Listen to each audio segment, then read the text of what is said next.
Hello दोस्तों, welcome back to my channel UPCC Naveen. आपके सामने आपको दिखाई दे रहा होगा कि ये एक ऑफिस है। इस ऑफिस में फाइलें कहीं पड़ी हुई हैं, कंप्यूटर कहीं रखा हुआ है, प्रिंटर कहीं रखा हुआ है और ये जितना भी सामान है सब इधर उधर बिखरा पड़ा हुआ है। आप कह सकते हो ये बहुत मैसी है भाई। यहाँ पर भी कुछ डेस्कटॉप रखा हुआ है, यहाँ टीवी चल रहा है, सब कुछ क्या है अनऑर्गेनाइज्ड वे में रखा हुआ है। आज का जो हमारा टॉपिक है वो इसी बात के ऊपर है कि क्या बिजनेस इस तरीके से अनऑर्गेनाइज्ड होना चाहिए। ये देखिए, ये एक और आपको बिजनेस दिखाई दे रहा होगा। क्या ऐसे बिजनेस में जहां इस तरीके से सामान पड़ा हुआ होगा, कोई परचेजर, कोई ग्राहक ऐसे बिजनेस में जाना पसंद करेगा क्या? नहीं, बिल्कुल नहीं। हमें क्या करना चाहिए? अपने बिजनेस को एफिशिएंट बनाने के लिए, अपने बिजनेस को अच्छा दिखाने के लिए, अपने सारे रिसोर्सेज का अच्छे से इस्तेमाल करने के लिए हमें क्या करना चाहिए? हमें इन सब चीजों को, इस पूरे बिजनेस को क्या करना चाहिए? हमें अच्छे से ऑर्गेनाइज करना चाहिए। तो आज के इस टॉपिक में, आज के इस लेक्चर में हम यही पढ़ेंगे, आज के इस वीडियो में हम यही पढ़ेंगे कि बेसिकली मैनेजमेंट का दूसरा फंक्शन जिसका नाम है ऑर्गेनाइजिंग, वो बेसिकली है क्या। चलिए आइए इसको समझते हैं। पहले समझते हैं हम मीनिंग किसका? Meaning of organising. ओके, देख लेते हैं ऑर्गेनाइजिंग है क्या। Organising refers to arranging everything. Everything में मैन, मटेरियल, मशीन सब आता है। ऑर्गेनाइजिंग क्या है? अरेंज करना एवरीथिंग, किसमें? ऑर्डरली फॉर्म में। And making most efficient use of resources, और रिसोर्सेज का एफिशिएंटली यूज करना। When the managers are performing for organising function, it result in creation of an organisational structure which shapes the system of working. चलिए इसको और अच्छे से समझते हैं। हम एक नॉर्मल फैमिली की बात करते हैं। एक नॉर्मल फैमिली में भी जो रिसोर्सेज होते हैं वो क्या करते हैं? अपने उन सारे रिसोर्सेज को अरेंज करते हैं। किसमें? एक पर्टिकुलर ऑर्डर में, so that they can use their resources efficiently. अब हम एक ऑर्गेनाइजेशन की बात कर लेते हैं। एक ऑर्गेनाइजेशन में जितने भी रिसोर्सेज होते हैं उनका मोस्ट एफिशिएंट यूज करने के लिए एक मैनेजर को क्या करना पड़ेगा?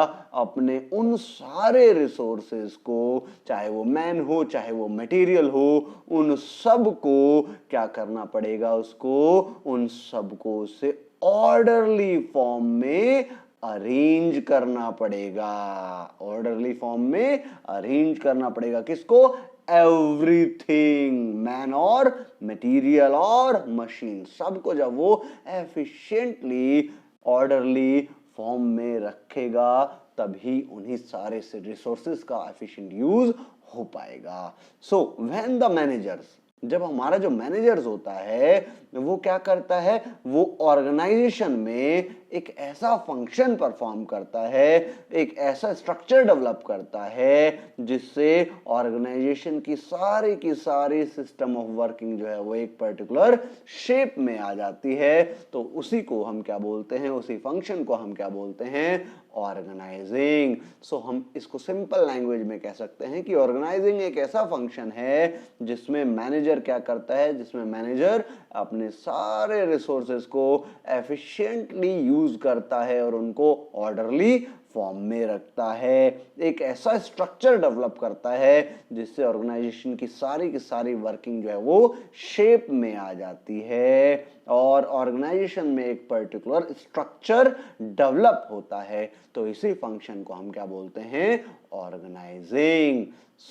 ये था मीनिंग ऑफ ऑर्गेनाइजिंग।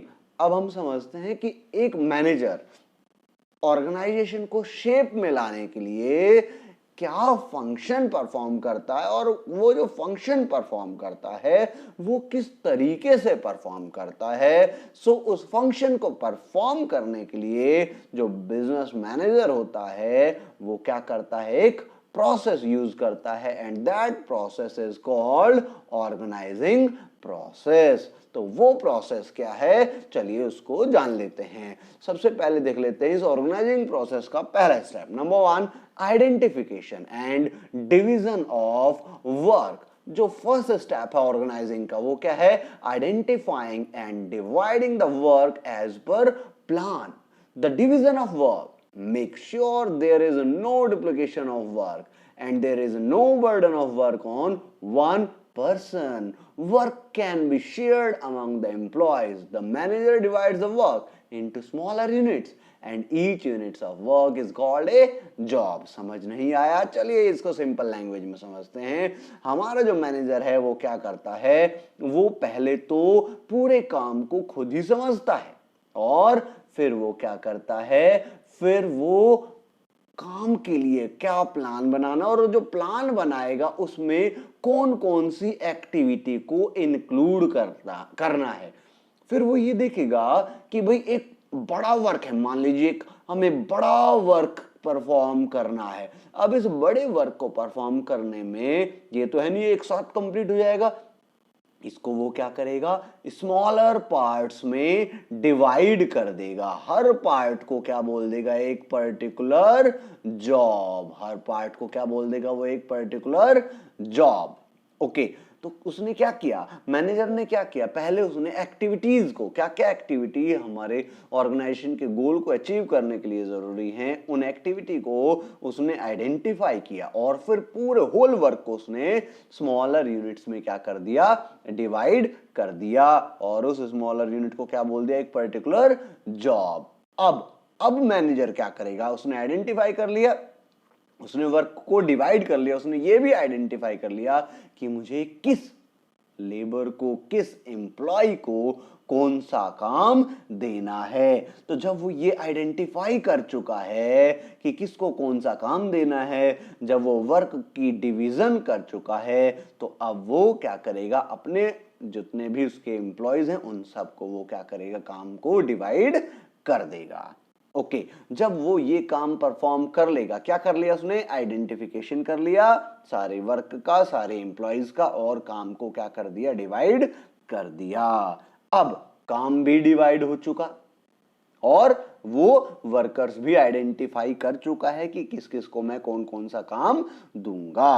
अब वो क्या करेगा, अब वो दूसरा काम करेगा। देखिए ध्यान से सुनिएगा, वो क्या करेगा, जो काम ऐसे हैं, कॉमन काम है, मान लीजिए हम आपकी फैमिली का एग्जांपल ले लेते हैं। आपकी फैमिली में शॉपिंग करने का काम है। शॉपिंग करना किसको पसंद है, मान लेते हैं आपकी सिस्टर को पसंद है, आपकी मदर को पसंद है, तो उन दोनों का एक पर्टिकुलर डिपार्टमेंट सौंप दो। भाई परचेज करने का डिपार्टमेंट आज से आप ही का है। यानी हमने क्या किया, हमने परचेज का एक फंक्शन लिया और उसी फंक्शन के बेस पर हमने क्या कर दिया, एक पर्टिकुलर डिपार्टमेंट बना दिया। तो इसको क्या बोलेंगे, डिपार्टमेंटलाइजेशन। कई बार हम क्या करते हैं, हम जो डिपार्टमेंट बनाते हैं वो किसी प्रोडक्ट के बेस पर बनाते हैं, फंक्शन के बेस पर ना बना करके प्रोडक्ट के बेस पर बनाते हैं। चलिए इन्हीं दोनों को समझते हैं पहले। अब देखिए जरा, रिलायंस का नाम आपने सुना होगा। क्या जो रिलायंस है वो कपड़े और फ्रूट्स एक साथ बेचते हैं? नहीं।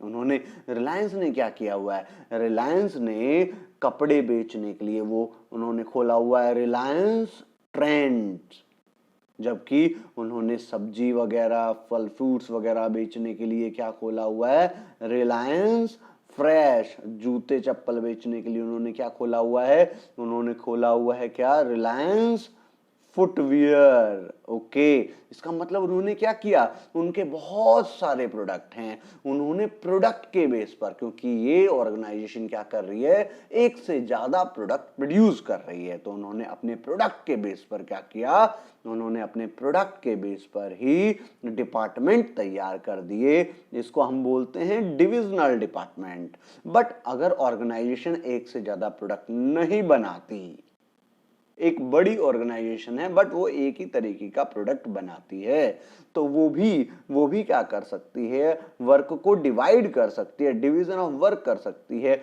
वो कैसे करेगी, उसके लिए वो क्या करेगी, परचेज का एक अलग डिपार्टमेंट बना देगी। उसके लिए वो क्या करेगी, सेल का एक अलग डिपार्टमेंट बना देगी, प्रोडक्शन करने का एक अलग डिपार्टमेंट बना देगी वो ऑर्गेनाइजेशन। तो इस तरीके से ये ऑर्गेनाइजेशन भी जो एक से ज्यादा प्रोडक्ट नहीं बना रही, वो भी क्या कर सकती है, डिफरेंट डिपार्टमेंट्स में अपने वर्क को डिवाइड कर सकती है। तो इस तरीके से जो डिपार्टमेंट बनाया जाता है, उस डिपार्टमेंट को हम बोलते हैं क्या, उस डिपार्टमेंट को हम बोलते हैं फंक्शनल डिपार्टमेंट। क्या बोलते हैं, फंक्शनल डिपार्टमेंट। ध्यान से सुनिएगा फिर से, अगर वर्क और department, when departments are made on the basis of function, then it is called functional departmentation.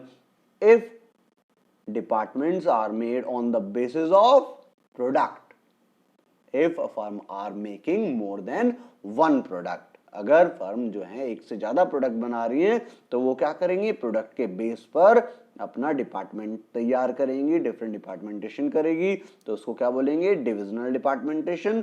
और अगर वो एक प्रोडक्ट बना रही है और डिफरेंट फंक्शंस उसमें हो रहे हैं, तो फंक्शंस के बेस पर अगर डिपार्टमेंट तैयार किया जा रहा है तो उसको हम क्या बोलेंगे, फंक्शनल डिपार्टमेंटेशन। ओके, यानी ऑर्गेनाइजिंग प्रोसेस में जो मैनेजर है सबसे पहले क्या करेगा, वो वर्क को डिवाइड कर लेगा, आइडेंटिफाई कर लेगा डिफरेंट वर्क्स को, और वर्क को डिवाइड कर देगा जिस स्मॉलर पार्ट्स में, जिसको हम क्या बोलते हैं, जॉब डिसाइड करने के बाद, डिवीजन करने के बाद वो क्या करेगा, एक पर्टिकुलर फंक्शन से रिलेटेड डिपार्टमेंट बनाएगा, या एक पर्टिकुलर प्रोडक्ट से रिलेटेड क्या बनाएगा, डिपार्टमेंट बनाएगा। इस प्रोसेस को क्या नाम देंगे, डिपार्टमेंटलाइजेशन। सो ऑर्गेनाइजिंग प्रोसेस का हमारा फर्स्ट और सेकंड स्टेप हो गया।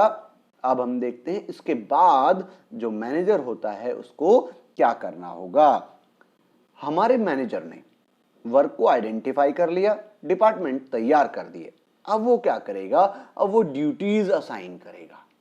इसके लिए वो क्या करेगा, जो हमने देखो फर्स्ट ही स्टेप में अपने डिफरेंट वर्कर को आइडेंटिफाई कर लिया था, अब क्या करेंगे, हम अपने उन्हीं वर्कर को जो जिस काम में एक्सपर्ट है, जिसको जो काम पसंद है, जो जिस काम में मन लगा करके काम कर सकता है, जिसकी काम के अकॉर्डिंगली क्वालिफिकेशन है, उन सब लोगों को हम उनसे रिलेटेड ड्यूटीज असाइन कर देंगे। सो नेक्स्ट स्टेप होगा ऑर्गेनाइजिंग प्रोसेस का असाइनमेंट ऑफ ड्यूटीज, यानी वर्कर्स को, एम्प्लॉयज को उनकी एबिलिटी, उनकी क्वालिफिकेशन के बेस पर ड्यूटीज असाइन कर दी जाएंगी। हम कई बार अपने जो एम्प्लॉयज होते हैं, एम्प्लॉयज को जब ड्यूटी असाइन करते हैं तो एक डॉक्यूमेंट भी उनको तैयार करके दे देते हैं जिसको हम जॉब डिस्क्रिप्शन बोलते हैं। सो क्या किया हमने, पहले आइडेंटिफाई कर लिए और डिवीजन कर दिया किसका, वर्क का, फिर डिफरेंट डिपार्टमेंट तैयार कर दिए, अब हमने अपने उन सभी एम्प्लॉयज में ड्यूटीज को असाइन कर दिया। ओके, अब ये जो ड्यूटीज असाइन की गई हैं, हर एक इंडिविजुअल को हमने ड्यूटी तो असाइन कर दी, लेकिन ड्यूटी को परफॉर्म करने के लिए every individual need some authority. भाई हमें उसको अथॉरिटी भी तो देनी पड़ेगी, तभी तो वो काम परफॉर्म कर पाएगा, तभी तो वो ड्यूटी को परफॉर्म कर पाएगा।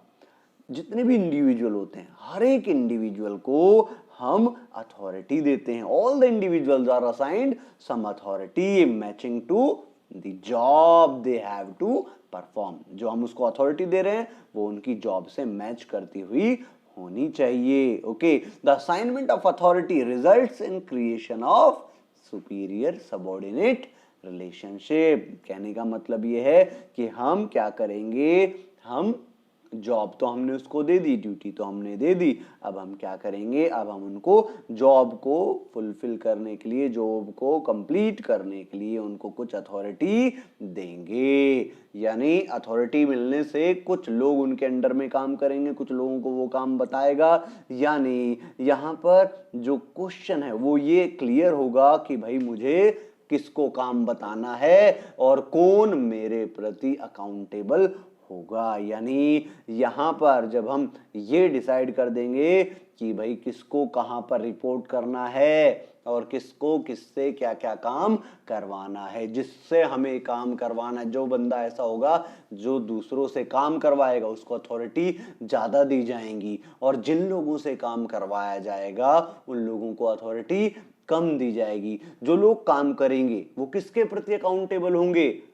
जो उनसे काम करवा रहा है। तो जो काम करवा रहा है वो क्या बन जाएगा? वो सुपीरियर बन जाएगा, और जो काम कर रहे हैं उसके अंडर में वो क्या बन जाएंगे? उसके सबऑर्डिनेट बन जाएंगे। So the assignment of the authority results in creation of superior subordinate relationship. यानी यहां पर ये क्लियर कर देंगे, मैनेजर ये क्लियर कर देगा कि भाई कौन बंदा किसको रिपोर्ट करेगा, यानी सुपीरियर कौन होगा और सबऑर्डिनेट कौन होगा। यानी लास्ट जो हमारा स्टेप होगा ऑर्गेनाइजिंग प्रोसेस का वो क्या होगा?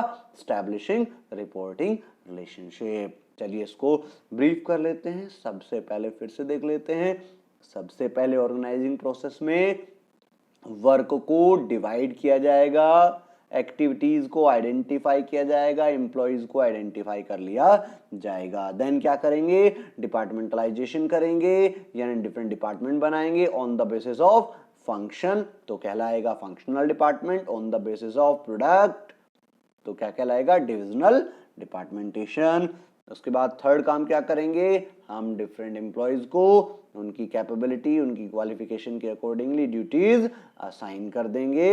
एंड लास्ट में क्या करेंगे? हम रिपोर्टिंग रिलेशनशिप डेवलप कर देंगे, अथॉरिटीज देंगे, सुपीरियर को ज्यादा, सबऑर्डिनेट को कम, और सबऑर्डिनेट कौन होगा? जो काम करेगा, और जो काम कराएगा वो कौन होगा?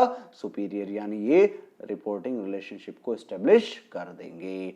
तो ऐसा करेंगे, अगर ऐसा करेंगे मैनेजर्स, ये सारे काम करेंगे तो ऑर्गेनाइजेशन में कभी भी मैसअप नहीं होगा, अनऑर्गेनाइज्ड काम नहीं होंगे, काम का कोई भी ओवरलैप वाला सिस्टम नहीं होगा, काम स्मूथली होगा। सो इस प्रोसेस को फॉलो करते हुए ही जो मैनेजर होते हैं वो ऑर्गेनाइजेशन को आगे लेकर के जाते हैं और ऑर्गेनाइजेशन के गोल अचीव करने में हेल्प करते हैं। चलिए आगे देख लेते हैं हम कि ये जो ऑर्गेनाइजिंग प्रोसेस है इसकी, या फिर हम कह सकते हैं ऑर्गेनाइजिंग की क्या इंपॉर्टेंस है।